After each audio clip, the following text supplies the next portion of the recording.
Let's put the SSG10A1 back together. We have it completely disassembled. Trigger box is a separate video, so let's get started. First things first, we need to assemble the bucking back together. Here I take the bucking clip. This one is actually the slightly thicker one. That one will go here on the front of the bucking, so just squeeze it in there and it's gonna basically click in place like so.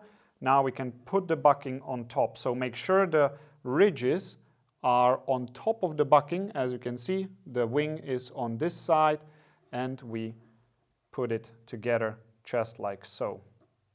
Slide it over it, wiggle it a little bit, make sure it's locked. There is also a rib on the underside, so you want to make sure that it's nice and aligned. When you look inside, you can push on the top and you will see the pressure pad nicely in the barrel cutout. Maybe I can try to show you like this. It's gonna be a little out of focus, but I hope you get the point. There is the cutout and the top part. This is important that it's nice and straight, because otherwise that could introduce a curve left or right if it's just not straight. We don't want that. So double check that. Now we take the other ring that is helping with the seal and we put it over the bucking. Be careful, don't damage the ring. It's quite a thin one because the space inside is rather tight, and we can put it on like so. We actually turn the connection end onto the bottom because we will be clamping it from the two sides, so it can actually clamp it nicely like that. Make sure it's at the end, that's where we want it. All right, now what we need is this side of the hop-up chamber, the one without the slot, and we will start putting everything back in place and then we will close it at once. So first things first, we take one of these shims, we put it on. Next thing, the hop-up pressure arm will go on top. Now we can take the barrel, which will be sitting right here. You can feel that it kind of locks in place. If you want to wiggle it a little bit back and forth, it will actually stop itself. We can now take the bridge, which will go right here in front of the bucking. We have to make sure the spring is actually a little bit under tension. Next thing, we can put the second shim on top of the arm. And now we will take this plastic sliding arm that actually adjusts the hop-up, or it's part of the system, and we will put this tiny little spring into the hole, and the pin goes right on top of it, and we will place it carefully right here. This is where it's gonna be. Now everything is kind of sitting where it needs to sit, and we can basically close it off with the other half. So align everything.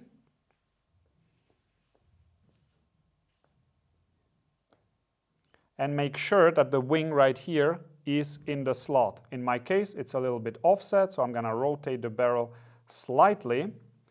And now you will notice that I cannot 100% close it.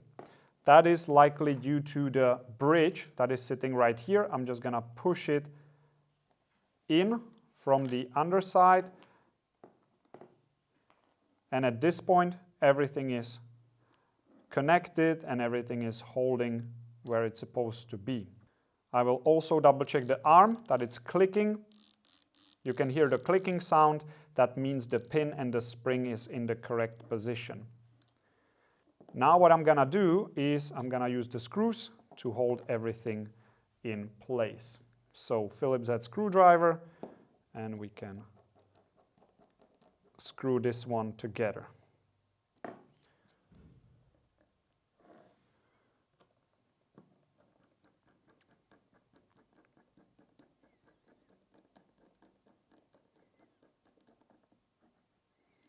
Now we are safe, nothing is gonna jump out on us.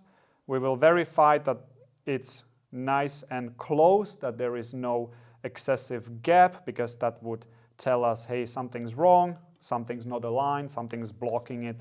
We can also test if this is moving freely, the bridge on the inside, it's springy, moving freely, all good. We can move ahead with taking the sleeve right here, and we can put it on the pin on the other side of the plastic adjustment arm, and we place it from the side. Make sure that the arm is on the inside, because this actually pushes onto the arm. We go in and we align it with the rest of the arm, just like so, and now we can screw this together as well.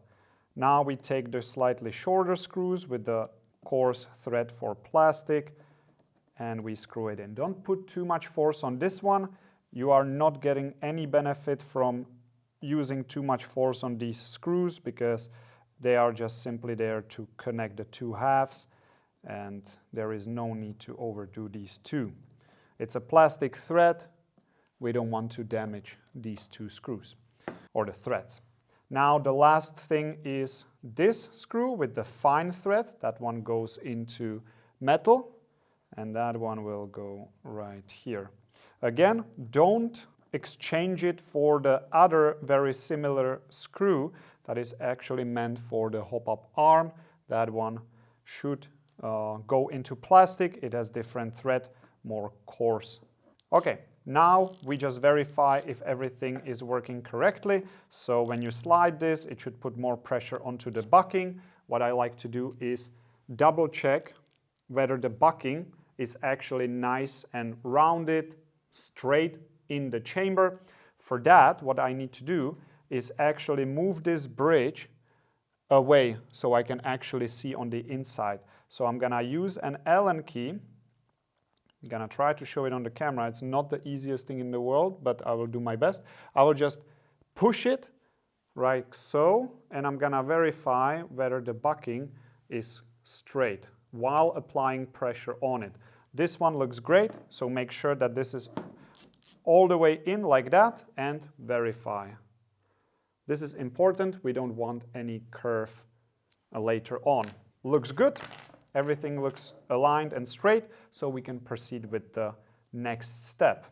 And the next thing we will do is actually assembling the cylinder. We have a bunch of parts still, but those are mostly for this cylinder, so let's get right on that. First thing, the spring guide, then the spring goes onto the spring guide. Make sure that it's on there, on the spring guide, piston, and the cylinder head. Get it going with your fingers, and then we will tighten it with the Allen key, just like we did while disassembling it. Put the Allen key like so, and now we can tighten it. There we go. Now it's tight, and we can move on to the end cap. Since this is a right-handed configuration, this is how we will put the bolt handle on it. So it's gonna be on my right side, while the slot is on the bottom. This is gonna be on the right. And we will take the end cap. The spring goes in. The pin goes also in. And that's it. Now we will place it. Notice when I hold it like this, slot is on the bottom, the bolt handle is on the right, the pinhole is here. So I'm gonna align the pinhole with the pin in the end cap, and I'm gonna rotate until it clicks like this in place. I will leave it prepped like that, and here we have an important step, and that is a bit of screw glue onto this screw right here. We don't want it to come loose when we are charging the replica, so we put a bit of screw glue on 2/3 of the length of the screw, and that will make sure it's nice and secure. We'll put it back in place, and we take the correct size bit, which I believe is this one. Yes, that one is the correct one, and now we can start screwing it in. Now, if you really over-tighten it, what can happen is that the bolt handle will be a little grinding, it will not move completely freely. If this is the case, or if this is not the case, like here, this feels perfectly fine for me. You can leave it like that. If it is the case and you can't really easily go up and down, go a little bit back on the thread, say just a quarter of a turn, something like that, and now it's gonna be actually very easy to do it. I leave that up to you. That's why we have screw glue there, because that over time will lock the screw in and it will just not come undone, and you will be able to very easily lift the bolt handle and have this satisfying tactile feel. We have this complete now, and we will move on to the rest of the replica. So, what we will do now is we will prep the inner barrel and the barrel, and then we will connect it with the receiver. Don't forget the spacer. We will put it somewhere in the middle, and we will slide this whole thing inside. Don't put excessive force on anything. We don't want to skew the bucking inside. Just light pressure. We will put most of the pressure actually on the centering ring. We will use a tool and we will slide it in just like that. So there is absolutely no pressure on the barrel right now. We will go as far as we can, and now we can actually pull it here, and we will align the hole with the hole in the hop-up chamber right there. And at this point we are ready to put the arm with the screw back on here. We have to do this first before we close it off, because otherwise we would not have access to this screw anymore. This one goes into plastic, so don't put excessive force on there, just a little bit. Now we are able to adjust the hop-up from the outside. All right, next thing is this block with the two screws. They are the same, so even if you would exchange them, everything's good. We will place it on top of the outer barrel, and that will actually lock the hop-up chamber and the barrel in one position. Phillips head screwdriver and screw it in.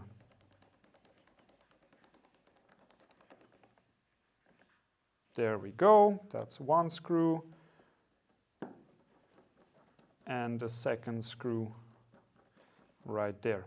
What I like to do before I start actually screwing in is to go a little bit backwards, and then I hear a snap. That's when the threads of the screw align with the threads of the hole, so I don't damage the threads. That's what you can do. Just go first back, and only then when you hear it click, then you can screw easily in. That's how you prevent damage to the threads. All right, let's not forget the end cap. Now we are unscrewing to screw it in. This is a counterclockwise thread, so if that would be a regular screw, you are unscrewing. That's how it goes in. All right, now it's back in place. And now we are ready to start working on the cylinder. We took off the Picatinny because there is an important thing that you need to know, and that is that this screw is the shortest. This screw is shorter than all the other screws that are in this Picatinny. I already have two more here. Make sure that the shortest screw is in the front, and that will go here. Here should be the shortest screw, because otherwise if you put the long one in there, you will damage the thread right here. We don't want that. Make sure the short screw is all the way in the front. We place it on top, just like that. Make sure the end piece is right here and aligned. It actually screws into the end piece. And now we can put all of them back. I'll just get them going so they don't jump out on me. There we go. That's 2, 3, 4.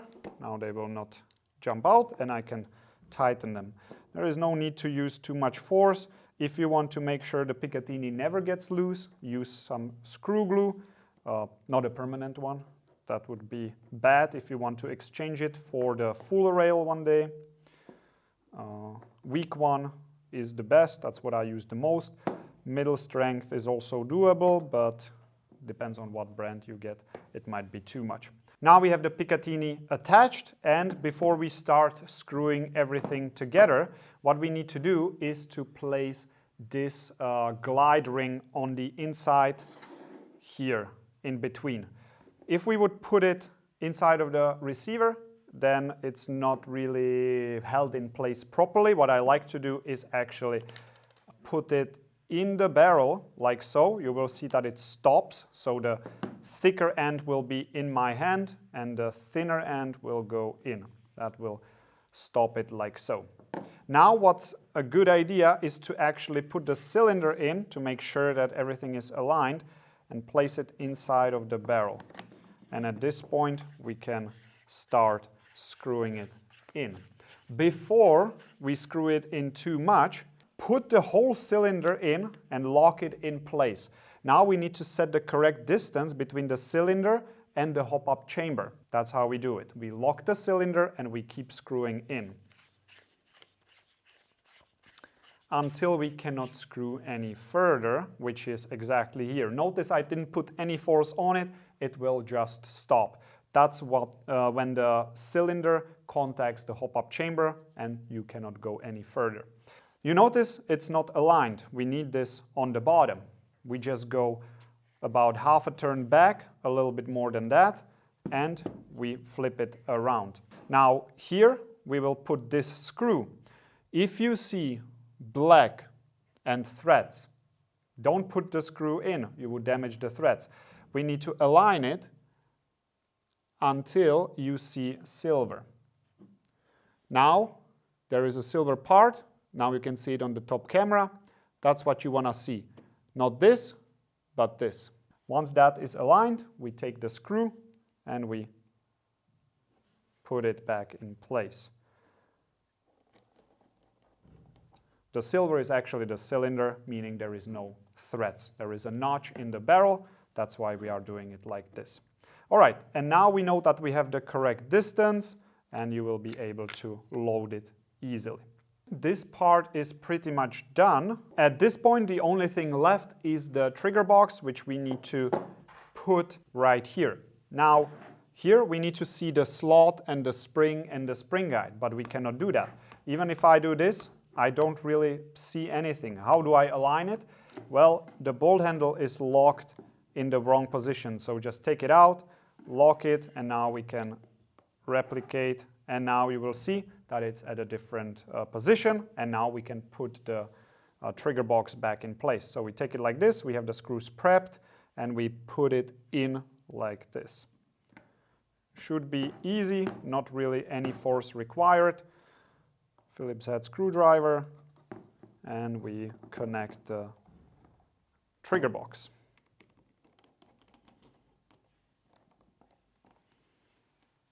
And there we go. At this point, this whole thing is pretty much done. There is nothing left to do except connecting it with the stock. But since I wanted to show you how to remove these two, I have to now put them back in, and also the trigger guard that I have here. So let's do that quick, and then we will put these two together. If you didn't remove these, you can just pop it on, and that's it. But we still have this to do. So I will take this with the spring already attached, and I'm gonna place it inside here. I'm gonna have to make sure the spring is under tension, so I'm gonna put it from the front, keep it there with my finger, and pop it in place like so. Now, even if I remove the finger, you will see that it's staying there. That allows me to put the cover with the two screws on it.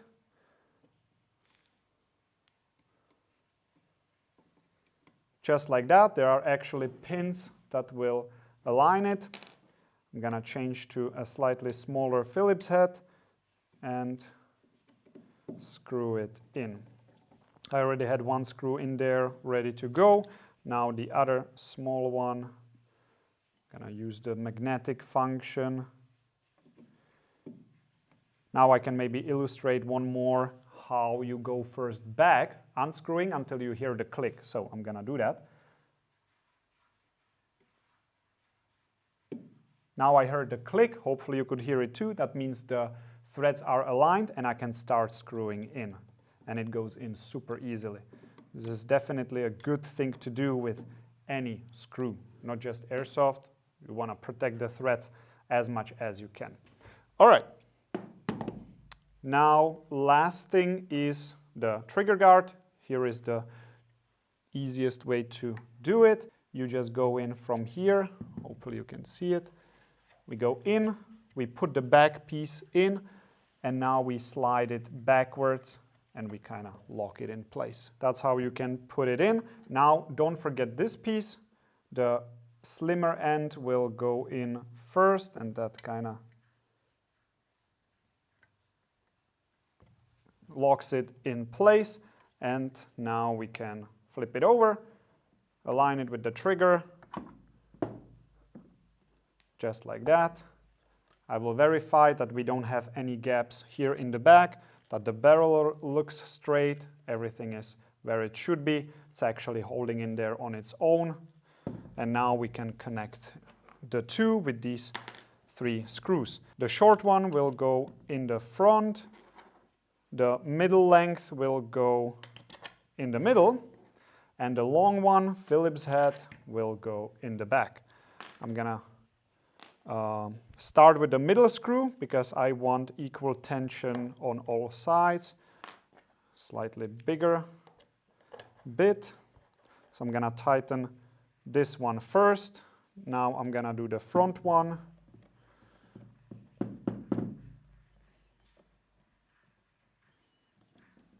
Don't over tighten any of them. It's not needed at all. You saw that the stock is basically holding on there just by friction, so we just want to secure it. All right, we have all of them tight, but I'm gonna verify a little bit that all of them are in fact completely in. And at this point, the SSG10A1 is back together. We can test fire it without a magazine or without BBs. Everything is as it should be. Hope this video helped you. Let's move on to the trigger box now.